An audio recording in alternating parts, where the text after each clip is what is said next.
ठीक है बेटा, तो ट्रायंगल लॉ कल हमने थोड़ा बहुत देखा था, ट्रायंगल लॉ। ठीक है बेटा, ट्रायंगल लॉ।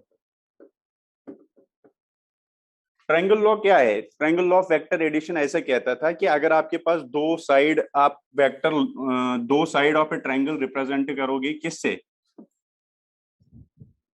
देखो ट्रायंगल लॉ मैं फिर से बोलूंगा बेटा, कल मैंने बोला था ये चीज।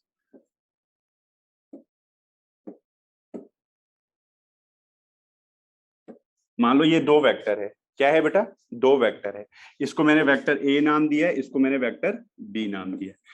इनको मैं, अगर मैंने दो साइड ऑफ ट्रायंगल ले लिए कोई दिक्कत नहीं।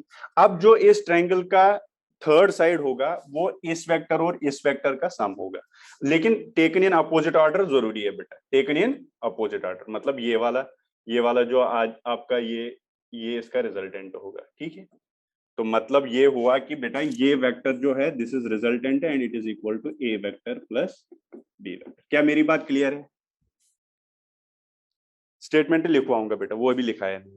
अभी जो मैंने बोला, मैंने कहा आपको बेटा triangle law of vector addition हमें ये कहता है। जैसे पैरेललोग्राम क्या कहता था? पैरेललोग्राम लॉ ऐसा कहता था, अगर आपके दो एडजेसेंट साइड्स ऑफ पैरेललोग्राम लोगे एज वेक्टर्स, उन दोनों का सम देगा उनके बीच में जो डायगोनल निकलेगी। ये तो क्लियर था, इसमें कोई दिक्कत नहीं थी। ट्रायंगल में भी वही चीज है।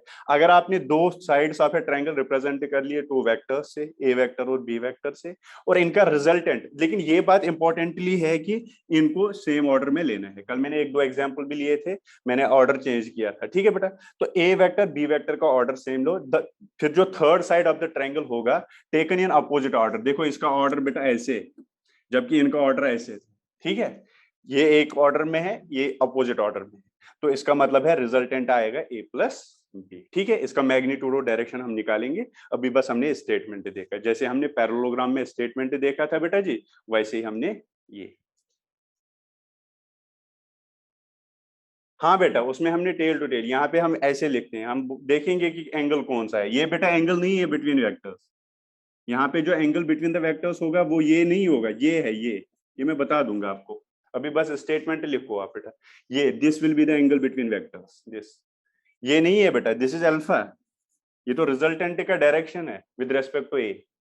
याद आया? चलो ये तो बता दूंगा मैं, इसको तो हमें डिराइव भी करना है। ठीक है, चलो तो ये कल हो गया था थोड़ा बहुत ऐसे ही स्टेटमेंट। अब आप स्टेटमेंट लिखो पहले बेटा, ट्रायंगल लॉ का स्टेटमेंट लिखो। चलो बेटा ट्रायंगल लॉ का स्टेटमेंट लिखो।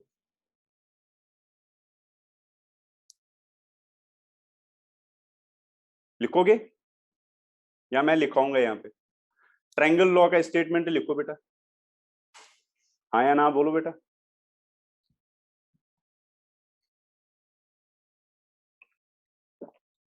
बेटा तुम, मैंने बोला ना जब हम पढ़ाई करते हैं फिर ये क्वेश्चन मत पूछो, टेस्ट वेस्ट ये बाद में पूछा करो ये क्वेश्चन। ठीक है, triangle law, if two vectors are taken as, लिखो जल्दी हो जाएगा थोड़ा।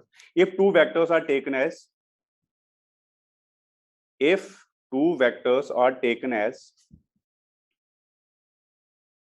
लिखा बेटा, if two vectors are taken as two sides of a triangle, if two vectors are taken as,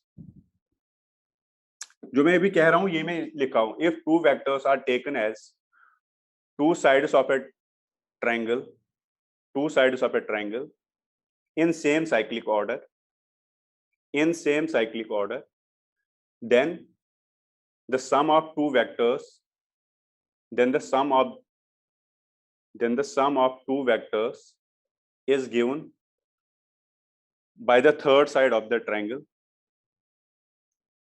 then the sum of the two vectors is given by the third side of the triangle taken as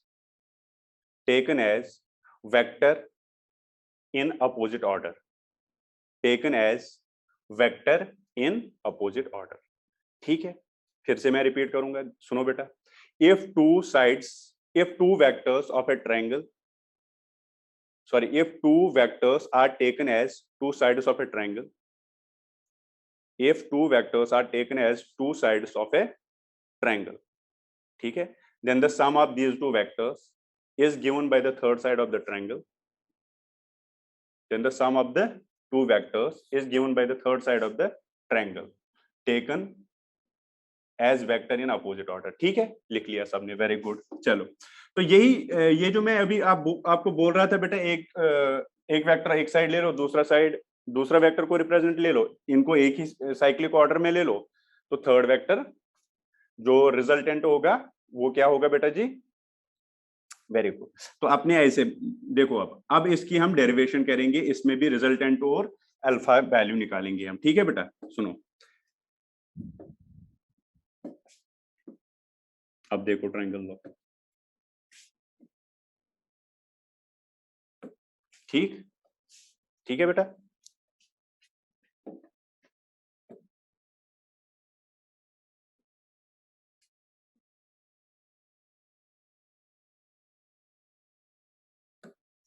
ठीक, तो बेटा जी ये ही है, देखो ये vector a है, ये vector b है, इनको मैंने सेम साइक्लिक ऑर्डर में लिया और रिप्रेजेंट कर लिया to sides of a triangle, और बेटा इनका रिजल्टेंट ये वेक्टर होगा, और ये आर किसके बराबर होगा? ए प्लस।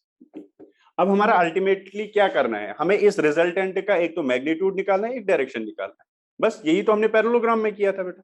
ठीक है बेटा, डिस्कनेक्ट हो गया था, अब फिर से लिखवाऊं? लिखना जल्दी लिख बेटा, जल्दी लिखना आप डेफिनेशन। इफ बेटा डेफिनेशन आप खुद लिखो, मैं समझा रहा हूं ना, ये फिजिक्स है बेटा, आप खुद भी लिख सकते हो, है ना, बस आपको याद होना चाहिए हमने क्या किया, इसलिए डेफिनेशन लिखाता हूं। लिखो definition, if two vectors are taken as two sides of a triangle in same order. जल्दी लिखो बेटा, अब जल्दी जल्दी करो बेटा, इससे अच्छा था मैं लिखाता ही, उससे ज्यादा टाइम लिया आपने। If two vectors are taken as two sides of a triangle in same cyclic order, then the third side of the triangle, sorry, then the sum of the two vectors, लिखा, then the sum of the two vectors is given by the third side of the triangle taken as vector in opposite order। Clear हुआ? लिखा कि नहीं लिखा? अब चलो ठीक है, तो ए वेक्टर बी वेक्टर इनका रिजल्टेंट ये। ठीक है सर, कोई दिक्कत नहीं, कोई प्रॉब्लम नहीं, ठीक है। अब देखो बेटा, इसमें मैं थोड़ा कंस्ट्रक्शन करूंगा। कंस्ट्रक्शन क्या करूंगा, मैं यहां से एक परपेंडिकुलर गिराऊंगा और यहां पे इसको एक्सटेंड करूंगा।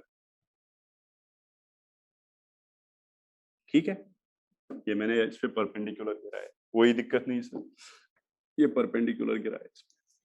ठीक है, ये वेक्टर ए, ये वेक्टर बी, और ये इनका रिजल्टेंट। मुझे बेटा निकालना क्या है, मुझे निकालना है रिजल्टेंट का मैग्नीट्यूड, मतलब ये आर, और मुझे निकालना है ये रिजल्टेंट कितना एंगल बनाता है विद ए।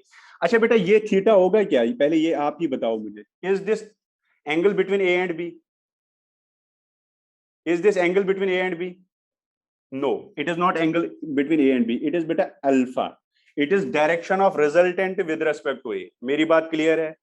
मेरी बात क्लियर है? It is direction of resultant with respect to A, it is alpha. Very good. और बेटा ये एंगल है क्या बिटवीन ए एंड बी? आप बताओगे मुझे, is this angle between A and B? Is this angle between A and B? No, no, very good, it is not angle between A and B, because this is head, this is tail. उसके लिए मुझे क्या करना पड़ेगा, इसको shift करना पड़ेगा आगे, मतलब this is angle between A and B, this theta is angle between A. ठीक है, तो आपको ये भी पता है ए और बी के बीच में थीटा एंगल है, और alpha is the direction of resultant with respect to A. क्या मेरी बात सबको क्लियर है? बेटा ऐसे ही आपको समझना पड़ेगा हर कोई चीज, तभी आपकी डीपीपी अच्छी तरह से सॉल्व हो जाएगी, तभी आप अच्छी तरह करोगे सब कुछ। ठीक है, अच्छी तरह से आपको क्लियर करने पड़ेंगे सारे चीज, रटना कुछ भी नहीं है फिजिक्स में, और रटोगे तो कोई फायदा भी नहीं होगा। अल्फा मीनिंग बता देना सर। अल्फा बेटा मैंने बोला direction of resultant with respect to A, ये मैंने बहुत बार बोला है पैरेललोग्राम लॉ में, ये वही है डायरेक्शन।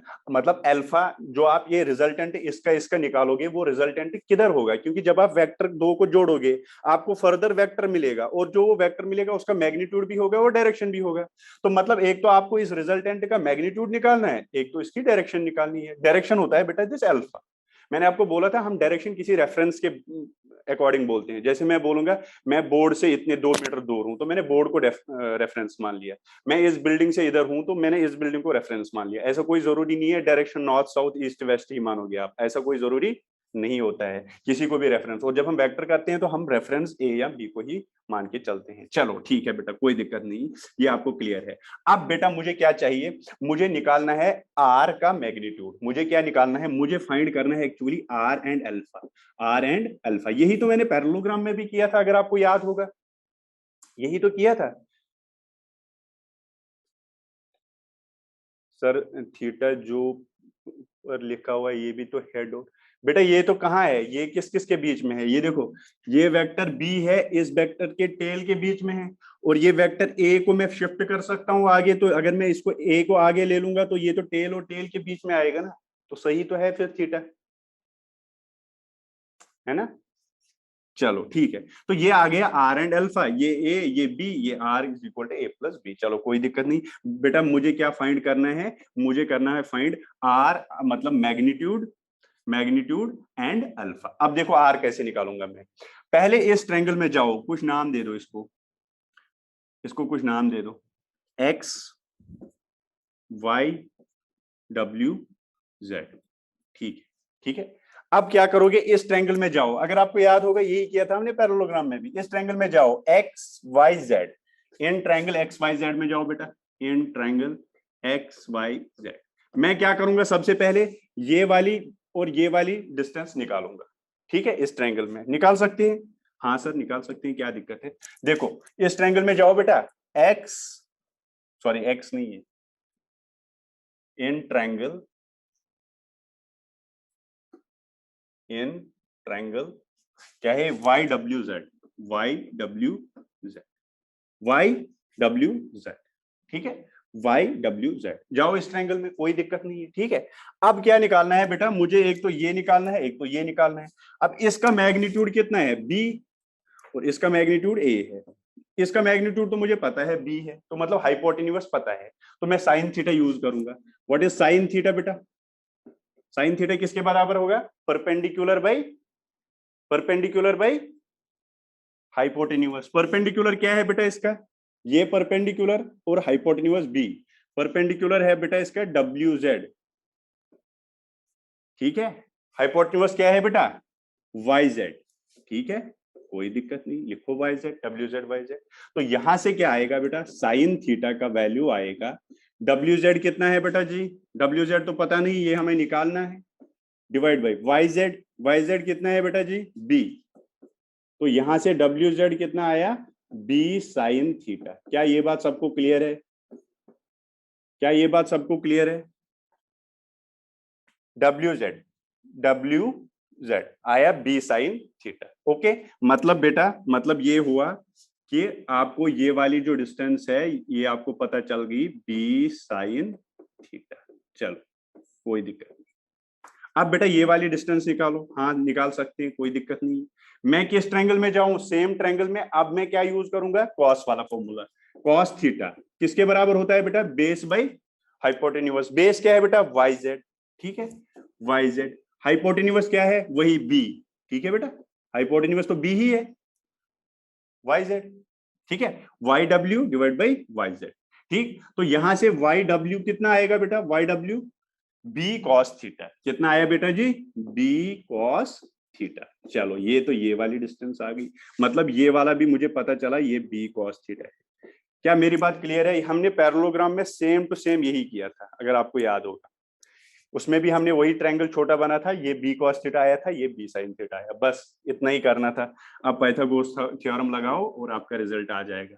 नाउ इन ट्रायंगल, अब किस ट्रायंगल में जाओ, देखो बेटा इन ट्रायंगल, बड़े ट्रायंगल में जाओ, x W Z, x W Z, ठीक है बेटा, x W Z. Hypotenuse square किसके बराबर होता है, base square plus perpendicular square. इसका इसका मैग्नीट्यूड कितना है बेटा, ये वेक्टर आर है तो इसका मैग्नीट्यूड कितना है, आर, तो आप लिखोगे R square hypotenuse square is equal to base, base क्या है इसमें, ये पूरा, तो आप लिखोगे A plus B cos theta. क्या मेरी बात क्लियर है, मैंने डायरेक्ट लिखा, एक स्टेप कम कर लिया क्योंकि आपको आता है ये चीज, B square plus B sine theta का स्क्वायर, बी साइन थीटा का होल,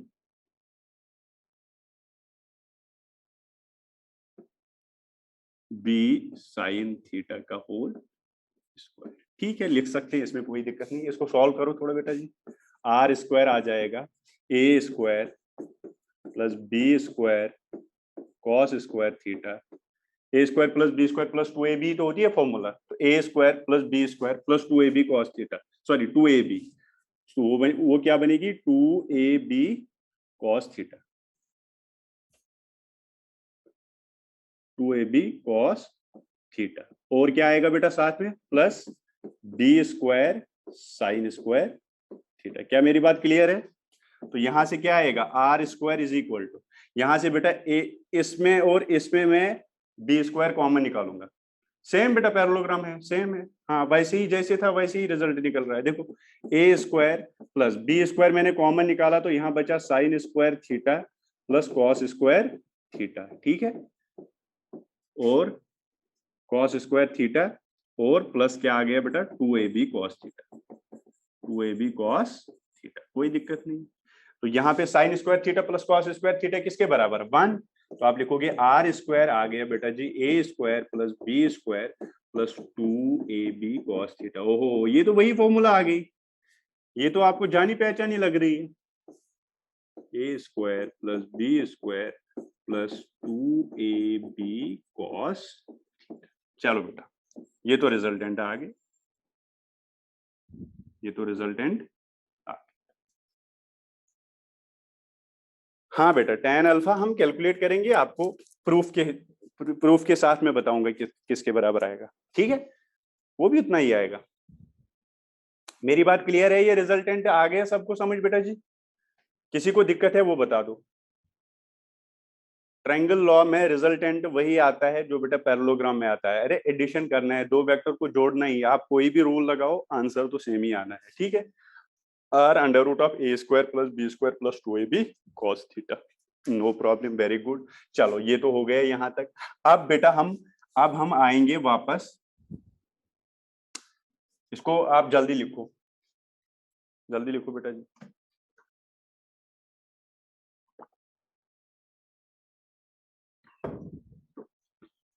डन। तो बेटा अब हम क्या निकालेंगे tan अल्फा, ठीक है, tan alpha, tan alpha, tan alpha क्या होता है perpendicular by base, tan alpha, tan alpha क्या होता है बेटा आपने लिखा होगा। अरे बेटा पिछला स्क्रीन, इतना टाइम नहीं लेना है बेटा, फिर तो दिक्कत हो जाएगी। आपको जल्दी करना पड़ेगा, अगर आपको इतना टाइम लग रहा है तो आप स्क्रीनशॉट ले लो, इतना टाइम नहीं बेटा, ये तो एक ही घंटे की क्लास होती है ऊपर से, ठीक है, ले लो स्क्रीनशॉट ले लो बेटा, फिर वहां पे थोड़ा 2-4 लाइन छोड़ देना फिर लिख लेना, ठीक है, ओके ठीक है। अब देखो tan अल्फा निकालना है, ठीक है,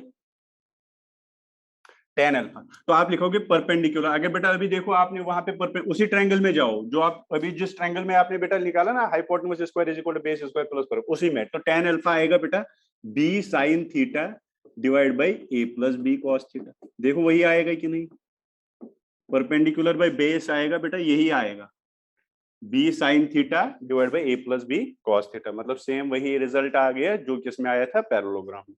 तो मतलब जो आपका रिजल्टेंट उसका आपने एक तो डायरेक्शन भी निकाली, एक तो मैग्नीट्यूड भी निकाला, तो बस यही तो काम बचता है अपने पास। हमारे पास दो वेक्टर होते हैं, उनके बीच में एंगल पता होता है, तो उनका मैग्नीट्यूड पता होता है, तो हम उनकी क्या रिजल्टेंट भी निकाल सकते हैं और डायरेक्शन भी निकाल सकते हैं, तो मतलब पूरा वेक्टर आ जाएगा। मेरी बात क्लियर है सबको बेटा? सबको क्लियर है ना? चलो बेटा ओके, तो ये आपका हो गया, ये आपका इसमें magnitude as well as direction, ठीक है। अब बेटा एक क्वेश्चन करो आप, एक क्वेश्चन लिखो बेटा जी।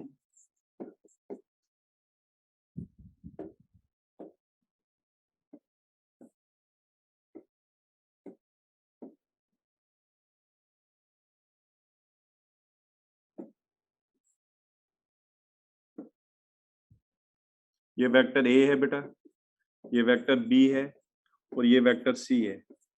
Find a vector A plus vector B plus vector c, find a B c, find a B c, तीनों को जोड़ना है बेटा, बताओ। 0 आएगा आंसर, 0 आएगा। शिवानी शर्मा कह रही है 0 आएगा। और 0 0। देखो बेटा, ठीक है, एक काम करो, आपको बेटा पता है नेगेटिव वेक्टर का, पता है ना आपको नेगेटिव वेक्टर क्या होता है? नेगेटिव वेक्टर क्या होता है बेटा? Same magnitude opposite direction. अगर ये सी वेक्टर का मैं नेगेटिव वेक्टर बनाऊंगा,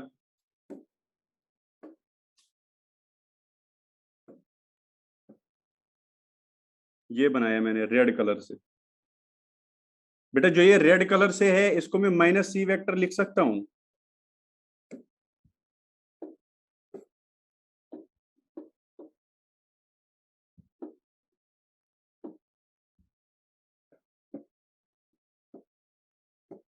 हाँ या ना बताओ? Yes sir. क्यों लिख सकते हैं माइनस सी इसको? क्योंकि ये वेक्टर ए, ये सॉरी, ये वेक्टर सी क्यों लिखेंगे इसको? क्योंकि जो अपना वेक्टर सी है उसका मैग्नीट्यूड उतना ही है, जो इसका मैग्नीट्यूड है वही इसका है, बट इसकी डायरेक्शन अपोजिट होती है। जिसकी डायरेक्शन अपोजिट होगी और मैग्नीट्यूड सेम होता है उसको हम नेगेटिव वेक्टर बोलते हैं। मतलब इसका मैग्नीट्यूड तो उतना ही रहता है, बट डायरेक्शन क्या हो जाती है बेटा? मैंने आपको लिखाया था एक पॉइंट, मैंने बोला था बेटा positive and negative sign in vectors shows only direction, उसको और कोई मतलब नहीं होता है, बस डायरेक्शन से मतलब है। अगर आपने माइनस सी लिया तो इसका मतलब है आपने इसकी डायरेक्शन उल्टा कर दी, बाकी मैग्नीट्यूड इसका सेम है। अब अगर आप इस ट्रायंगल में देखोगे A plus B minus C के बराबर लिखूंगा from triangle law of vector addition. तो from triangle law triangle law के अकॉर्डिंग मैं क्या लिख सकता हूं? A vector plus B vector किसके बराबर? Minus C vector. क्योंकि ट्रायंगल लॉ यही कहता है कि अगर आपने दो साइड ऑफ ट्रायंगल लिए इन same cyclic order, third vector ले लो इन अपोजिट ऑर्डर, वो थर्ड साइड ले लो इन अपोजिट ऑर्डर, वही आपका रिजल्टेंट होगा। तो मैंने ट्रायंगल लॉ से लगाया A B is equal to minus C. इसमें किसी को दिक्कत, इसमें किसी को प्रॉब्लम बेटा? ट्रायंगल लॉ लगाया मैंने, नो। तो अब क्या हुआ, अब तीनों को जोड़ो। अब मुझे निकालना क्या है? ए प्लस बी प्लस सी, यही तो निकालना है मुझे। बट ए प्लस बी अभी मैंने देखा किसके बराबर है? माइनस सी। तो आप लिखोगे minus c plus c that is equal to null vector. तो मतलब जीरो वेक्टर आपका आंसर है। ठीक है, तो इसके आगे आप नोट लिखोगे, फिर पहले ये लिखो और इसके सामने नोट लिखो। समझ नहीं आया सर कि सी नेगेटिव कैसे हुआ? बेटा देखो, नेगेटिव वेक्टर क्या होता है जरा तू बता मुझे। मैग्नीट्यूड क्या होता है नेगेटिव वेक्टर का? सेम, और डायरेक्शन अपोजिट होती है। मैंने तो समझाया था, अगर ये वेक्टर ए है बेटा, दिस इज माइनस ए, कोई दिक्कत नहीं है। अगर ये ए है, दिस इज माइनस ए। अगर ये बी है, दिस इज माइनस बी। इसमें क्या दिक्कत है बेटा? बस मैग्नीट्यूड बराबर रखना है और डायरेक्शन अपोजिट करनी है। तो मैंने भी तो वही किया बेटा, सी वेक्टर को, जो सी इधर था इसकी डायरेक्शन उल्टी कर दी, तो ये माइनस सी हो गया ना। तो फिर मेरे पास ट्रायंगल में तो फॉर्मूला, अब ट्रायंगल पहले मैंने लगा ही नहीं सकता, क्योंकि ट्रायंगल को आपको अपोजिट लेना है डेफिनेटली थर्ड वेक्टर। तो तूने क्या किया, A vector plus B vector minus C के बराबर तू लिख सकता है, तो तूने वही लिखा from triangle law A plus B is equal to minus सी। तो अगर तूने ये लिखा तो A plus B minus C, last step में जीरो कैसे आया बेटा? Minus C vector plus C vector तो जीरो ही हो गया ना। डायरेक्शन अपनी मर्जी से थोड़ी चेंज करनी है बेटा। अगर आपको सी माइनस सी तो कर सकते हैं, नेगेटिव वेक्टर तो आपको बहुत बार बनाने पड़ेंगे। अगर आपके पास वेक्टर ए है आप माइनस ए बना सकते हो, उसमें कोई दिक्कत है नहीं। ठीक है, इसमें कोई प्रॉब्लम नहीं है। तो मुझे अकॉर्डिंगली देखना था ना, मुझे फाइंड ए बी प्लस सी करना था, तो मैंने शो कर दिया। ठीक है, अब देखो बेटा, यहाँ पे एक नोट लिखो, नोट लिखो, मैं लिखूंगा यहाँ note. If all three vectors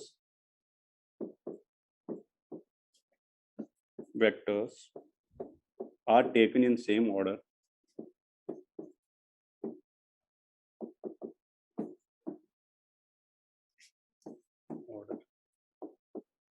अगर सारे तीनों वेक्टर्स सेम ऑर्डर में ले लेंगे, क्योंकि ए बी और सी मैंने सेम ऑर्डर में लिए थे, ठीक है। If all three vectors are taken in same order, then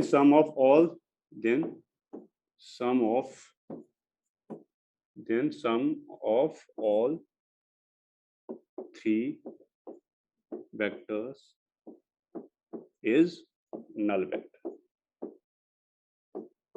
लिखो बेटा जी जल्दी, नोट डाल के लिखो। अगर तीनों वेक्टर एक ही डायरेक्शन में एक ही ऑर्डर में ले लोगे आप, तो बेटा तीनों का क्या आ जाएगा, ये ट्रायंगल लॉ के लिए है। If all three vectors are taken in same order in triangle, ठीक है बेटा, इन ट्रायंगल भी लिख लेना यहाँ, then sum of all three vectors is null vector, then sum of all three vectors is null vector. मेरी बात clear है?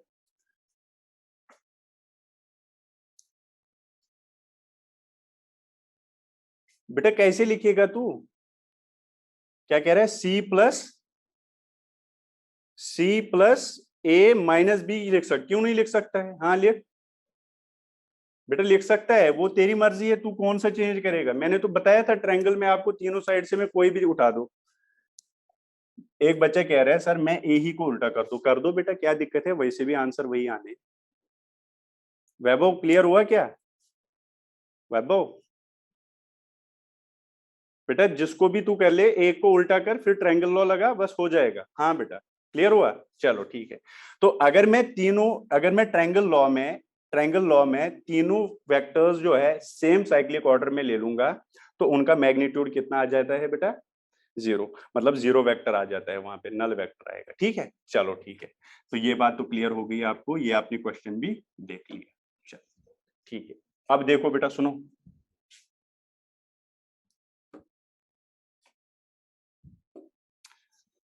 अब आता है, ये तो है, इसमें भी बेटा जो रिजल्टेंट आया, इस रिजल्टेंट को हम फिर से एनालाइज कर सकते हैं, बट वो सेम टू सेम वही है जैसे हम एनालाइज किसको किया है, किसको किया, पैरेललोग्राम लॉ को। इसलिए हम यहाँ पे फिर वो एनालाइज नहीं करेंगे वापस, जो रिजल्टेंट आया अब ये मैक्सिमम कब होगा मिनिमम कब होगा, वो अब रिपीट नहीं होगा बेटा, क्योंकि वो तो वही चीज है, सेम है ना।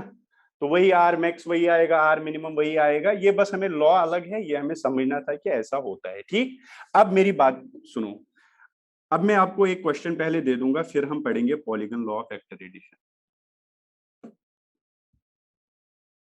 मान लो बेटा आपको एक क्वेश्चन दिया मैंने, ये अच्छा क्वेश्चन है, देख लियो।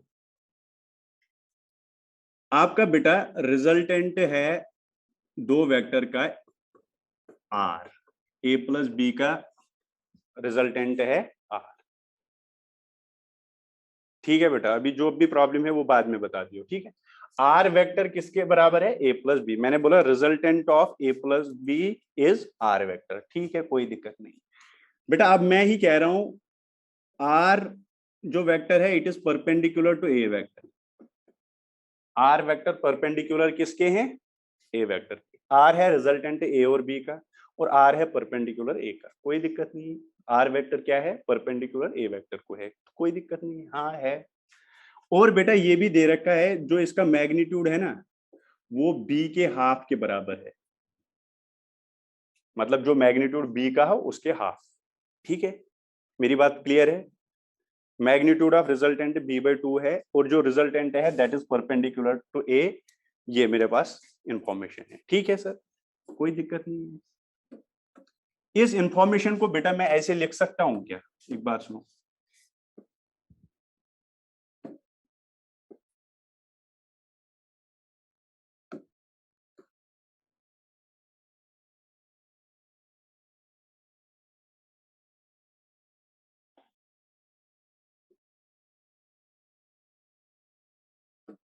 क्या इसको मैं ऐसे अभी मैं नाम दे दूंगा,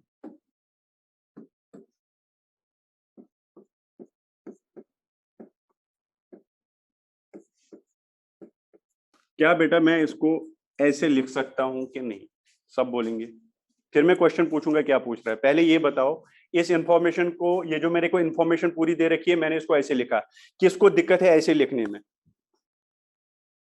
देखो बेटा अब देखो आप ये सही है कि नहीं, मैंने बोला R is resultant of A and B, अगर R resultant A and B का है तो ए और बी एक सेम साइक्लिक ऑर्डर में होनी चाहिए। देखो ए भी इस ऑर्डर में है और ये भी, तो a and b are same cyclic order, और आर अपोजिट ऑर्डर में होने चाहिए, और आर अपोजिट ऑर्डर में है तो कोई दिक्कत नहीं है। No problem, very good. तो यहाँ पे क्लियर हुआ। दूसरा पॉइंट ये दे रखा है are is perpendicular to A, yes R is perpendicular to A, दोनों पॉइंट ठीक है। तो मैंने इस इंफॉर्मेशन को ऐसे लिखा।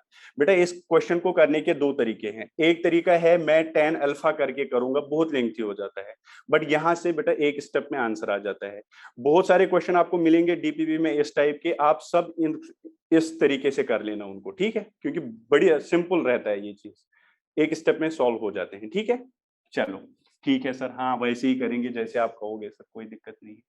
तो बेटा अब देखो आर बी बाई टू, ये भी मुझे दे रखा है, इसका मैग्नीट्यूड बी है और इसका जो मैग्नीट्यूड है that is b by two, कोई दिक्कत नहीं है, कोई प्रॉब्लम नहीं है, दे रखा है, ये भी दे रखा है। इसका अगर मैग्नीट्यूड बी है, इसका मुझे दे रखा है मैग्नीट्यूड इसका बी बाई टू है, मतलब इसका हाफ है।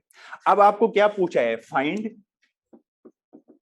Angle between A and B,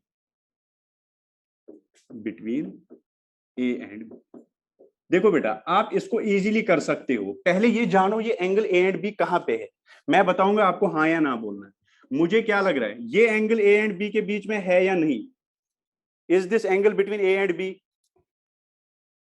no no no, कोई यस कह रहा है, मुझे तो यस लग रहा है बेटा जी,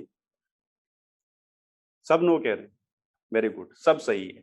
this is not angle between A and B, this is not angle A and B बेटा, this is angle, this is angle between A and B, और इसी को मैं थीटा नाम दे दूंगा, इसी को क्या नाम दे दूंगा मैं, थीटा।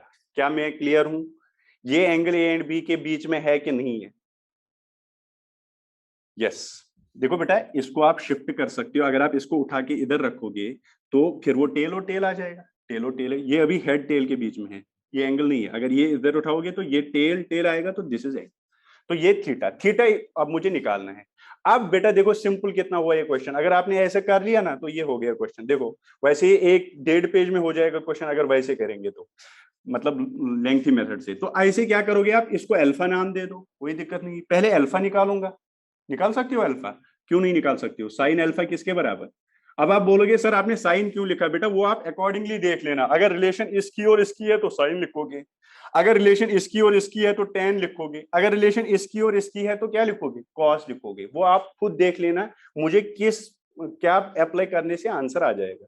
अभी मेरे को रिलेशन दे रखा है इसका और इसका, ये परपेंडिकुलर है ये हाइपोटेन्यूज है, तो मैं साइन ही तो लिखूंगा, मेरी बात क्लियर है।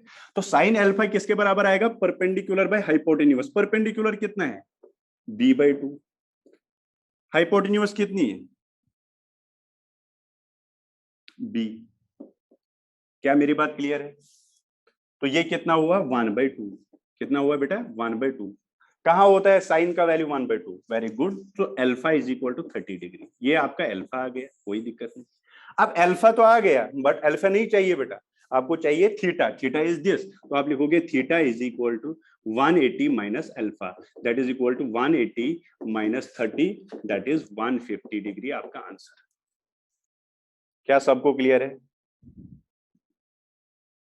ये आर को बी बाई टू कैसे लिखा बेटा, गिवन है बेटा, r is equal to b by two question में दिया है, मेरी बात क्लियर है, are is equal to b by two question में दे रखा है, ओके वेरी गुड, लिखो बेटा, बढ़िया है। ये अप्रोच अगर आप करोगे इस क्वेश्चन को, ये बहुत सिंपल क्वेश्चन हो जाता है, बस इसमें आपको वेक्टर का अच्छी तरह से ज्ञान होना चाहिए, एंगल वगैरह पता होना चाहिए कैसे क्या, और आप इस इंफॉर्मेशन से ये ड्रॉ करो, ये भी आना चाहिए, अगर ट्रायंगल लॉ अच्छी तरह से पढ़ा तभी आप ये ड्रॉ कर पाओगे, अदरवाइज नहीं करोगे। अगर नहीं करोगे तो फिर तो लेंथी मेथड बचता है, फिर आपको क्या करना पड़ेगा, tan अल्फा निकालना पड़ेगा पहले, ठीक है, अल्फा तो दे रखा है सॉरी 90, फिर वहां से सॉल्व करके करके थोड़ा लेंथी होके आ जाएगा, ठीक ठीक है। मिलेगी बेटा डीपीपी आज भी मिलेगी, 10 क्वेश्चन अब हर दिन आपको मिलेंगे, ठीक है। तो ये आपको ये वाला क्वेश्चन हो गया, ये सबको क्या किसी को दिक्कत है, लेंथी नहीं बता दूंगा अभी बेटा, अभी नहीं, वो क्लास में 10-15 मिनट लेगा, अभी तू इस पे फोकस कर, वो मैं बता दूंगा एट द एंड, जब हम बुकलेट डिस्कस करेंगे उस दिन दोनों मेथड समझाऊंगा। बेटा अभी लेंथी मेथड नहीं करा रहा हूं मैं कह रहा हूं लेंथी मेथड जिस दिन होगा बुकलेट डिस्कस में करा दूंगा, ठीक है, जब एक्स्ट्रा क्लास लेंगे, ओके। अभी बस इस पे फोकस करो, ठीक, क्लियर है, वेरी गुड, क्लियर है, कोई दिक्कत नहीं। अब बेटा आ जाओ polygon law of vector addition, polygon law of vector addition. मैंने आपको बोला था बेटा जी पहले हम सीखेंगे दो वेक्टर को जोड़ना, दो वेक्टर को अच्छी तरह से जब हम सीखेंगे जोड़ना, फिर उसके बाद हम बात करेंगे किसकी, दो से ज्यादा। तो polygon law of vector addition हम यूज करते हैं ऐड करने के लिए दो से ज्यादा वेक्टरों को, ठीक है, 3 4 5 कितने भी होंगे। It is use to add more than two vectors, use to add more than two. आपको याद होगा मैंने आपको बोला था पहले हम दो को सीखेंगे, फिर हम किसको सीखेंगे बेटा, मोर देन टू, ठीक है, मान लो, ठीक है, कोई दिक्कत नहीं। पॉलीगन पता है ना, पॉलीगन क्या होता है, बहुत साइडेड, कितने भी साइड होंगे, 3 4 5 6 8 15 20 कितने भी साइड हो सकते हैं, उसको हम बोलते हैं polygon law of vector addition. जितने भी आपको बोलेंगे, मान लो वो 10 देगा आप पॉलीगन लॉ लगाओगे, वो 15 देगा आप पॉलीगन लॉ लगाओगे, वो 20 देगा आप polygon law of vector addition लगाओगे, क्योंकि polygon law of vector addition use ही होता है जब हमारे पास बहुत सारे वेक्टर होंगे। ठीक है बेटा, चलो कोई दिक्कत नहीं, ठीक है सर। हाँ, अब कहता क्या है पॉलीगन लॉ, पहले आप समझेंगे फिर लिखाऊंगा मैं स्टेटमेंट, पहले समझो बेटा। ये ऐसा कहता है, मान लो आपके पास कोई पॉलीगन है,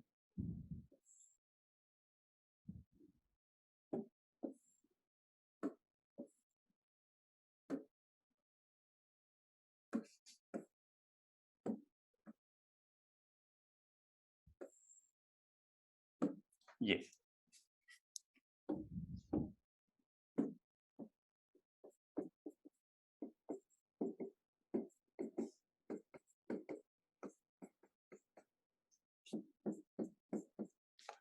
अगर आप ध्यान से देखोगे मैंने सबको ऑर्डर एक ही लिया, देखो A B C D E, यहां तक मैंने ऑर्डर लिया, लेकिन एफ का ऑर्डर मैंने चेंज कर लिया, एफ को मैंने अपोजिट डायरेक्शन में लिया, सबको सेम साइक्लिक ऑर्डर देखो यहां तक, और फिर इसको मैंने अपोजिट लिया, ठीक है, वही जैसे ट्रायंगल में किया था। ठीक है, अब क्या कहता है polygon law of vector addition, polygon law of vector addition मैं लिखूंगा, ये कहता है vector A plus vector B plus C vector plus D vector plus E vector is equal to F vector.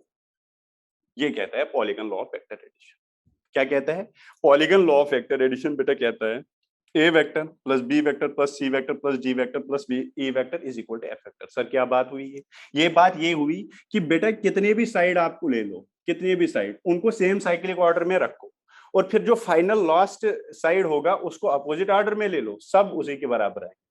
क्या मेरी बात क्लियर है, इसको मैं स्टेटमेंट लिखाऊंगा सर, माइनस एफ नहीं आएगा सर, बेटा माइनस एफ वो ये तो चेंज कर रहा है तू, मैंने एफ वेक्टर इसी को लिया, मैंने एफ वेक्टर बेटा इसको नहीं लिया, बेटा तू गलत सोच रहा है, देख एफ वेक्टर कौन सा है, यही तो एफ वेक्टर है ये, मैंने थोड़ी बोला दिस इज एफ वेक्टर फिर तू इसको माइनस एफ करेगा, एफ वेक्टर बेटा डायरेक्शन यही है।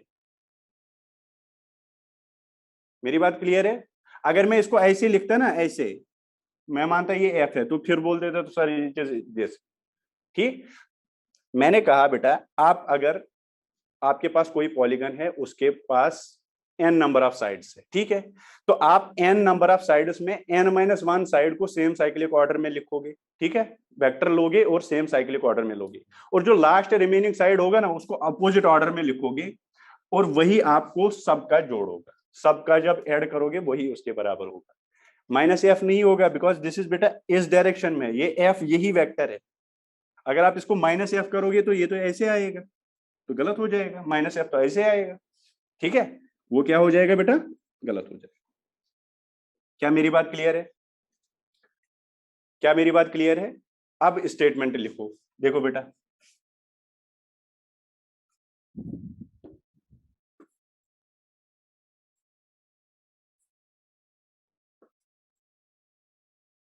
देखो बेटा स्टेटमेंट देखो, इफ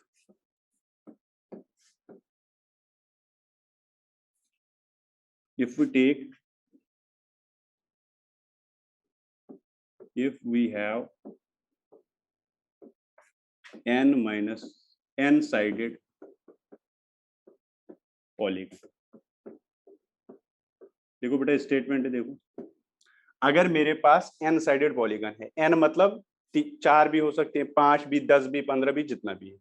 ठीक है, फिर मैं क्या करूंगा, take n-1 sides of parallelogram,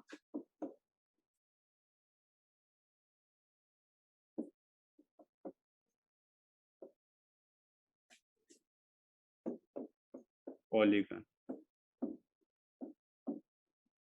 take n-1 sides of polygon as vectors in same cyclic order.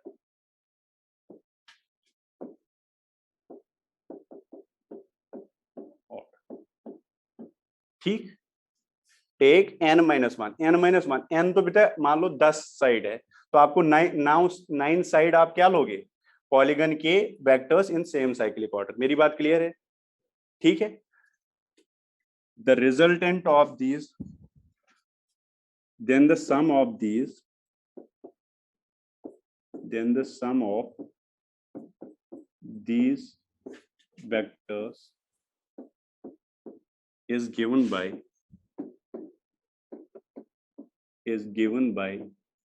last remaining side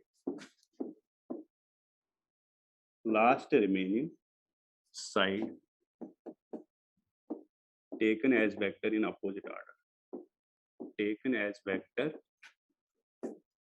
in opposite order। क्या मेरी बात क्लियर है? क्लियर है, ठीक है बेटा। ये मैं मिटाऊं अब, अगर अब मैंने n क्यों लिया बेटा, कितने भी हो, कोई बोलेगा सर मुझे 4 वेक्टर को जोड़ना है, तो जोड़ो, उसमें n 4 लोगे, 3 को एक ही साइक्लिक ऑर्डर में ले लो और 4th को अपोजिट ऑर्डर में ले लो, वही उनका रिजल्टेंट होगा। ठीक है, और अगर कोई बोलेगा सर मुझे 15 वेक्टर को जोड़ना है, तो 14 वेक्टर सेम साइक्लिक ऑर्डर में ले लो, जो 15 vector in opposite order polygon का होगा वो वेक्टर ले लो, वही रिजल्टेंट देगा। ठीक है, इसलिए मैंने n लिखा। n पॉलीगन में कितने भी इनफाइनाइट नंबर ऑफ साइड्स हो सकते हैं। ठीक है, तो ये आपने देखा, if we have n sided polygon, take n-1 sides of polygon as vectors in same cyclic order, then the sum of these vectors is given by last remaining side taken as vector in opposite order. ठीक है sir, कोई दिक्कत नहीं। अब इसको यहां पे समझेंगे हम क्या कह रहा है। ठीक है, मान लो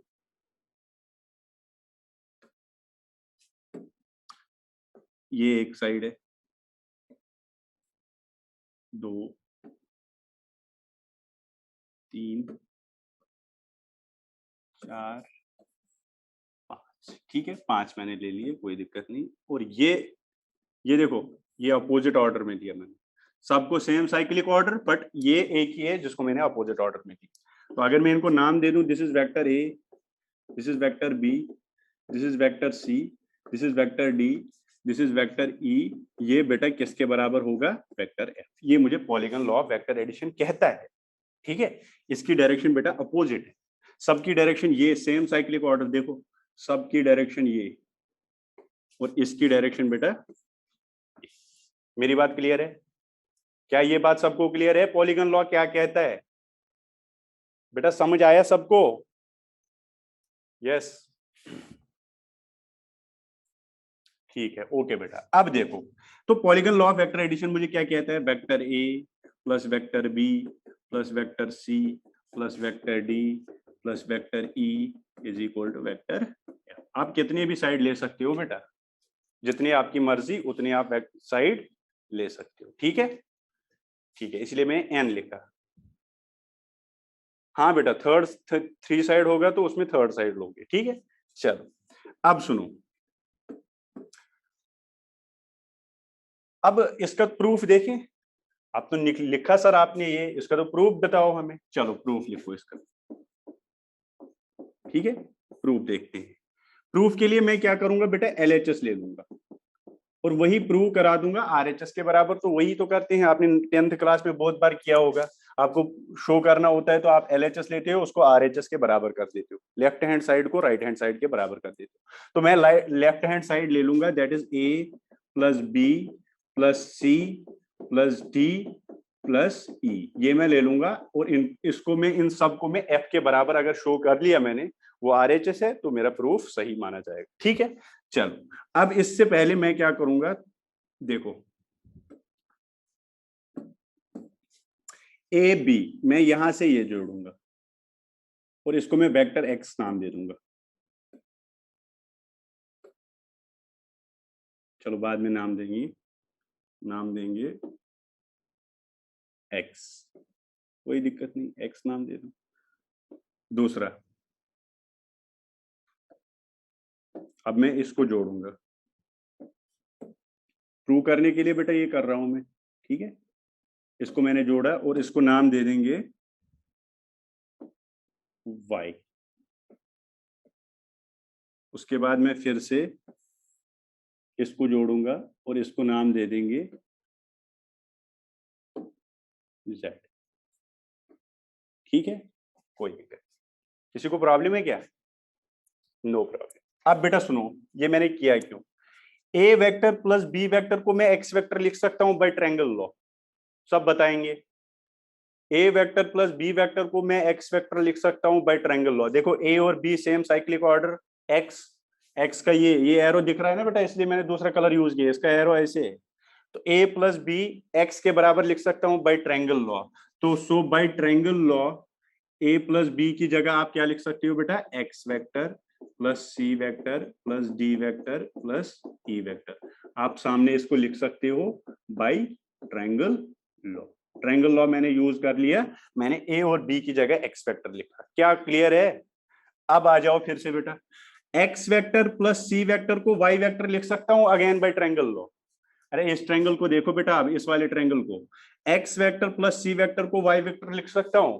यस, तो मैं क्या लिख सकता हूं? इसको एक्स और सी को, एक्स और सी को बेटा मैं वाई वेक्टर लिख सकता हूं, y vector plus D vector plus ई वेक्टर। और इसमें भी आप लिखोगे by triangle law, by triangle law. क्या मेरी बात क्लियर है? अब फिर से आ जाओ इस वाले ट्रायंगल में, क्या आप y प्लस डी को z लिख सकते हो? d एंड y को z लिख सकते हो बेटा जी? यस, सब बोल रहे हैं यस, सब लिख सकते हैं। तो y और d को आपने लिखा z vector plus e vector, और इसका भी रीजन आएगा सेम बाय ट्रायंगल लॉ। फिर इस वाले ट्रायंगल में आ जाओ बेटा जी, z और e को आप f वेक्टर लिख सकते हो। Okay, very good. तो z को लिखा आपने f वेक्टर, और यही तो किसके बराबर है? R H S, hence prove कर लिया। वेरी गुड, क्या दिक्कत है? इजीली हो गया प्रूव, है ना? यस, तो बेटा ये आपको प्रूव भी हो गया। अब आप ना कह नहीं सकते हैं, क्योंकि प्रूफ के बाद तो आप ना बोल भी नहीं सकते हो, ठीक है। तो ये आपका कौन सा लॉ था? Polygon law of vector addition. Polygon law of vector addition क्या कहता है? अगर आपके पास एन साइडेड फिगर है तो n माइनस वन साइड ले लो, उनको सेम वेक्टर ले लो इन सेम साइक्लिक ऑर्डर, जो लास्ट रिमेनिंग वाला होगा वो हमें देगा।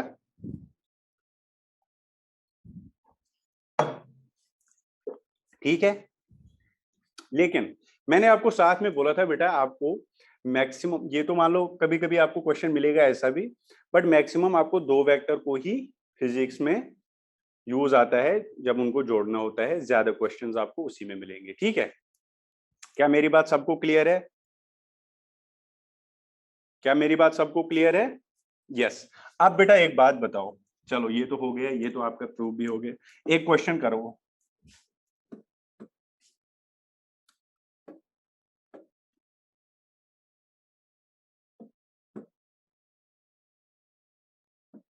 ये एक वेक्टर है, ये दूसरा है, ये तीसरा है, ये है। ठीक है, ऐसे मैंने ले लिया। ये क्वेश्चन है बेटा,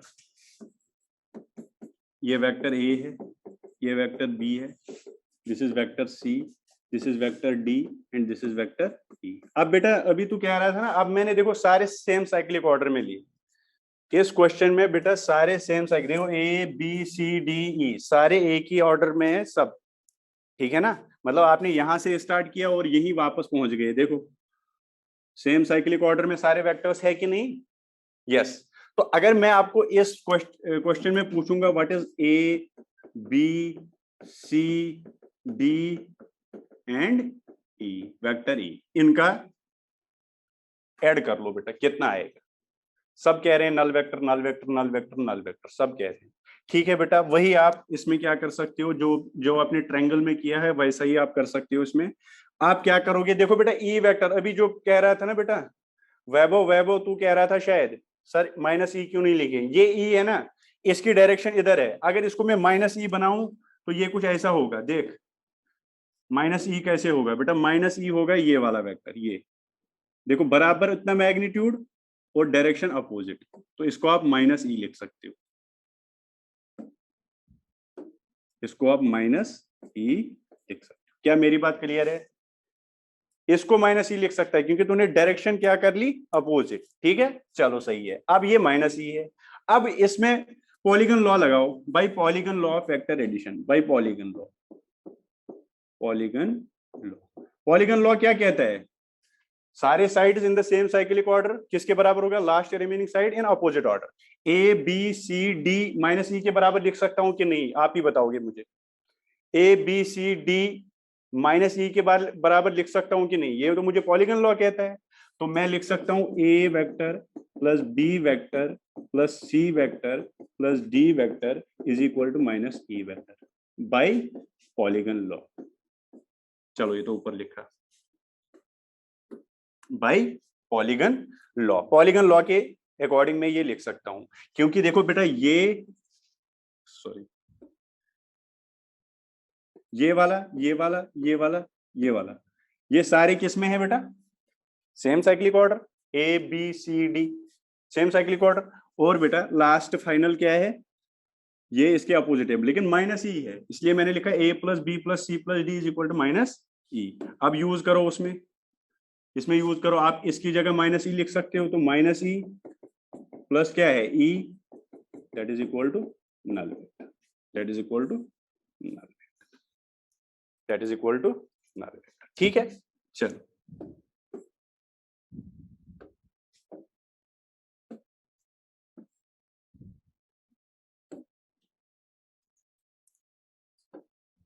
लिखो बेटा जी, नल वेक्टर के बराबर आया, तो इसमें भी आप नोट डाल के लिख सकते हो, इफ ऑल द वेक्टर्स, इसमें भी नोट डाल के लिख सकते हो आप, ये क्वेश्चन करने के बाद आप नोट डाल के लिख सकते हो, if all vectors in polygon are taken as in same cyclic order,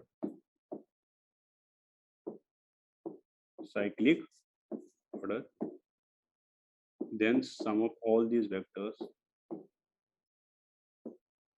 all vectors is null vector।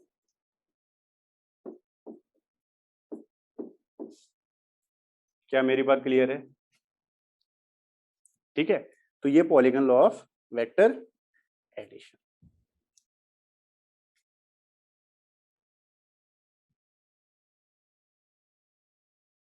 ठीक है, तो ये आपका ये क्वेश्चन हुआ, ठीक है बेटा, टाइम है अभी नहीं, टाइम हो गया बेटा, अब आप नहीं बेटा अभी लीव नहीं कर सकते, पहले असाइनमेंट लिखो।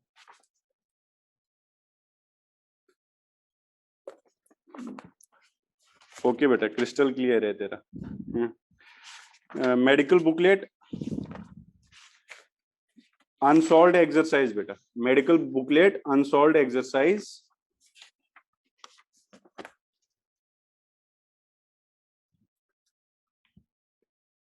ठीक है। हाँ बेटा मैं बोर्ड पे लिखूंगा, चलो इसका स्क्रीनशॉट ले लो, मेडिकल बुकलेट की बात कर रहा हूं मैं, आपको बेटा पीडीएफ मिलेगी ग्रुप में, ठीक है। हाँ, अनसॉल्व्ड एक्सरसाइज है, इन टेक्स्ट नहीं, इन टेक्स्ट आपने एक ही एक्सरसाइज करनी थी, वो आपने कर ली, अभी तक हमने उतना ही हो गया। हाँ बेटा, जिसने भेजी है उनका नाम लिख लिया मैंने बेटा, ठीक है, जो नहीं भेजेंगे आज भी, जिनकी डीपीपी नहीं आएगी कल तक, तो पेरेंट्स पे आपको फोन जाएगा, ठीक है। तो आप देख लो unsolved exercise, medical, medical unsolved exercise, ठीक है, पेज 1.36।